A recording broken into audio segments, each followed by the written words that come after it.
Good morning, this is Jan. I'm doing a follow-up on my reading with Suzanne Morphew. Let me just give you a little bit of a introduction. I grew up as a child. I was very intuitive and psychic, and my brother used to tease me all the time because I would know things and he would tease me. So I kind of squelched it through most of my life. I was very intuitive and listened to that intuition, but it wasn't until later in life that I learned how to channel that information. I used to be a rock hound, and so I used to go dig crystals out in Arkansas, Oklahoma. I had this big crystal that I had found, 25 years ago now. And it's just been in my home all these years. And a couple years ago, almost 3 years ago now, I picked it up one day and I realized that it was a channeling crystal because immediately I could hear people, my loved ones from the other side, speaking to me loud and clear. And so on my journey of doing readings for people in my local small town and family, I realized that I was not only clairvoyant, but clairaudient, because I oftentimes speak to people that have passed on. And it's beautiful. They have lots of wonderful messages for those of us that are still here. And oftentimes I see the person very clearly when they first come to me, and then I hear their voice, and I also get a sense of their personality as I'm speaking to them, because most of the time it's people that I don't know. But when I did this reading for Suzanne back in, it was like late October, somewhere between October and November 1st. And when I do my readings, I hold my crystal, and that helps me to focus, because when you're doing a reading, you can't use your actual mind. You need to allow the information to channel through you.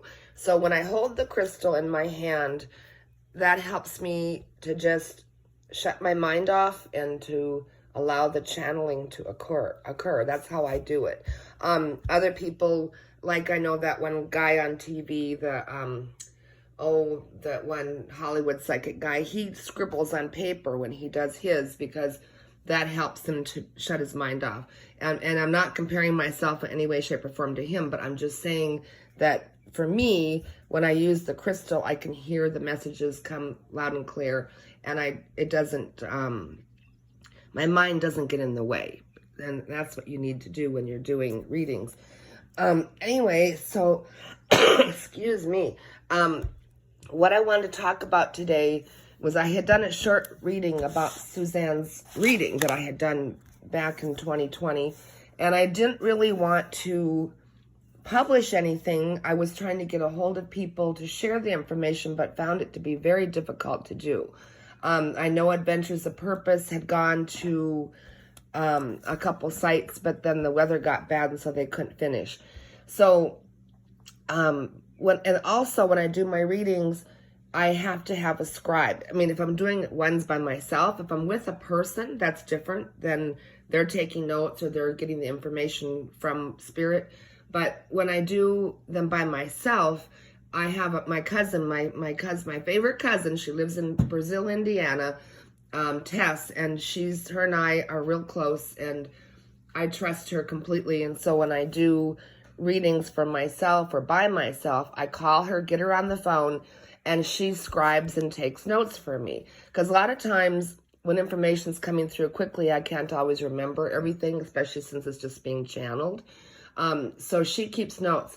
So after I published my information on my first YouTube video the other day, I got thinking about it, and I thought, I bet there's things that I forgot. So I called up my cousin Tess. She read me my notes from that reading about Suzanne, word for word.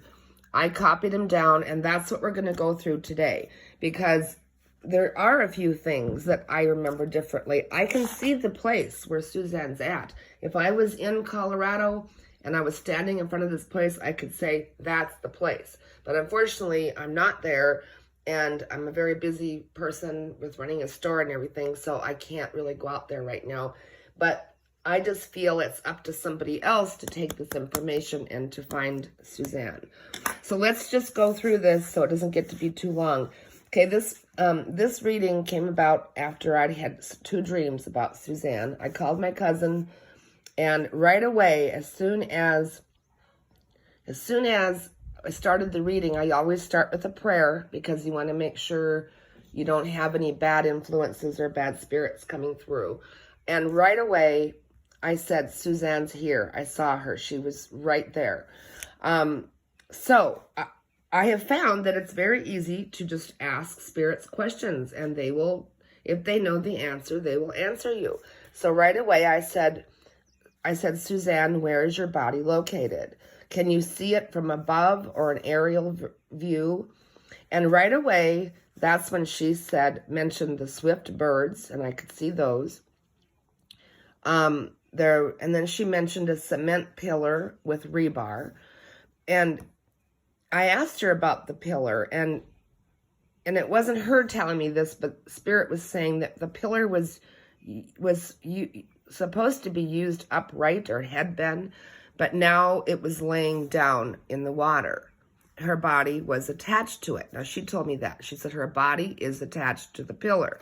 Now, in my recollection, I was thinking she was inside the pillar, but the way Suzanne put it was she was attached to the pillar. Okay, and then I asked her, what does the vehicle look like that brought her to this spot? And she just said very clearly, my husband's truck backed up into the water and rolled everything out. Everything out, okay? So that means there might have been something else besides just the pillar. I don't know. I can do a follow-up reading with Suzanne after I cover all this, which I might do. Then she mentioned a boat ramp, hiking or bike trail, half a mile from signs. Now, that was something I had forgot. I knew there were signs there saying something about a hiking, biking trail. We'll get into more of that in a little bit, but she's the one that told me a half a mile from the signs is this boat ramp.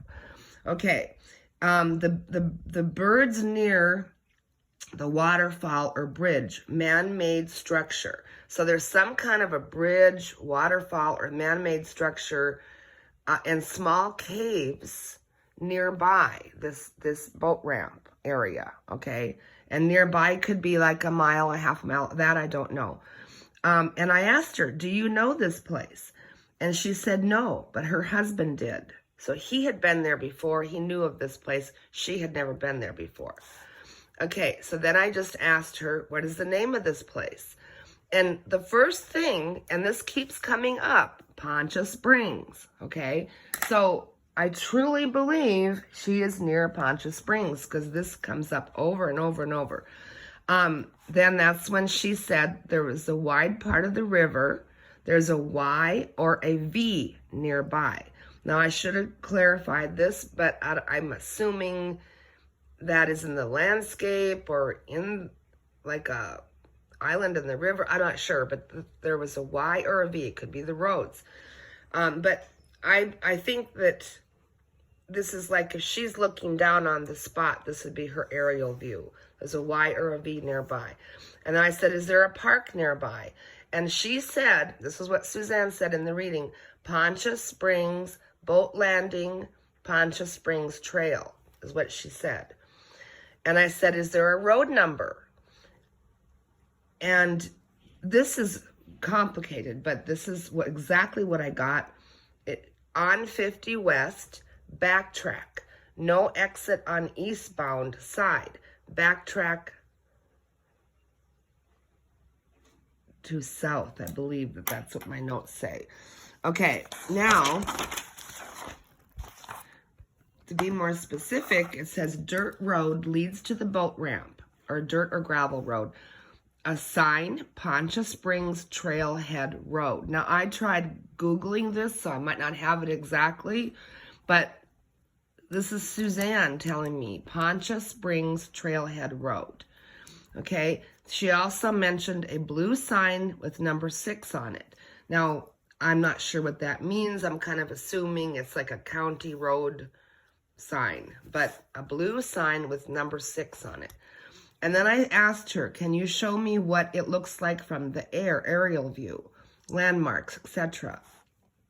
And she said that there is a clearing at the wide part of the river to access the boat ramp. That's what she can see.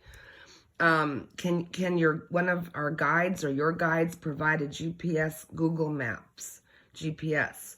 Now, I know nothing about maps or GPS or anything, so this might not make any sense. But the 120 West, I believe, could be a road. I know that Google's numbers are a little bit different than like latitude, longitude, degrees, but this is what I got. If anybody can make sense of this, please try. I just don't.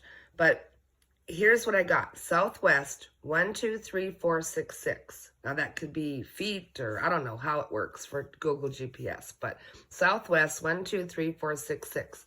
East, 2, 3, 0. Okay, so if anybody can help out with that, that would be awesome. Okay, and then I asked her, now this is very, very interesting. I said, who should I contact? Meaning to find this location or to find her body. And the first thing she said was, do not trust the sheriff. And she recommended I get a hold of Jared with Adventures with a Purpose. And then she also, this is interesting, because there was a blue shirt found in the river somewhere, I don't know where, but she mentions this. Excuse me. She mentions a blue shirt found in the river was not her shirt. And she said, as far as I know, she still had her shirt intact. Okay, and she said, talk to Jared on the phone with a conversation. So now I did try to email them, and he was nice enough to email me back before they went out there. But I'm sure they are bombarded with all kinds of information. So I never actually spoke to him on the phone. Now, here's something else Suzanne said that I thought was very interesting. She said he, meaning Barry, would have needed his bobcat to load the pillar onto his truck. Okay? So it was heavy enough that you just couldn't lift it on your own. Okay, now, we were talking about he was running the bobcat at a nearby location. Now, this is what she says to me, okay? Because we were talking about this before, but this is what Suzanne said. He was running the bobcat at a nearby location. He brought the pillar with him from there. And I remember that there was a neighbor that heard him running it for a short time around midnight. But she's confirming this, okay? Now, it was getting towards the end of the reading, and I don't remember why she said this, but she mentioned two names or people. One was Veronica, one was Mom, knows something. Okay, so Veronica or Mom knows something. I have no idea what that means. Maybe somebody will. And then she said, or Spirit said, husband did this crime of passion. He loved her and misses her, but won't be able to keep up the facade for long. Okay, so that is all my notes, my actual notes from my actual reading that I did back in 2020. I think a lot of us have not wanted to release this information for fear because, you know, Barry was out running around and he could change things or move things. But now that he's in custody, I just feel like the pressure to find her is heating up. We really need to find Suzanne. She wants to be found.